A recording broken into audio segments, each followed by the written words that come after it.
এখন পথ কুকুর করে একটা রেওয়াজ উঠেছে। যত পথ কুকুর করছে তত পথ কুকুরগুলোকে মারধর করছে, মানে প্রচারের জন্য বেশি আরও। যেমন আমার এক বন্ধু বলেছিল যে গরম জল দিলে কি হবে, আমি বললাম বলিস না এরকম।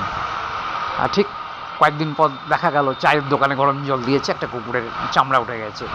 তো যত বেশি করছে এরা তত বেশি, মানে লোকেও বাড়িয়ে দিয়েছে অত্যাচারের মাত্রা। আর পথ কুকুর খালি মোবাইলেই। নিজের বাড়িটা দেখুন, বাড়িটা করেছে এমন রাস্তার চেয়েছে একেবারে সুন্দর ডিজাইনদার জানলা করেছে, পর্দা দিয়েছে।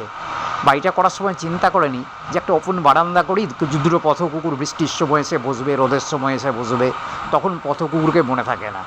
এয়ার কন্ডিশন ঘরে শুয়ে তখন মোবাইলে পথ কুকুরের কথা চিন্তা হয়, আর পথ কুকুর নিয়ে লোক খেপানো হয়, মানে আমরা কত ভালো আর কিছু লোক কত খারাপ, এই লোক খেপানোর একটা ধান্দা হয়েছে। আর লাইক দেখবে যে কত লাইক হয়েছে, আবার খুঁজবে স্পেশাল লাইকটা এলো কি না।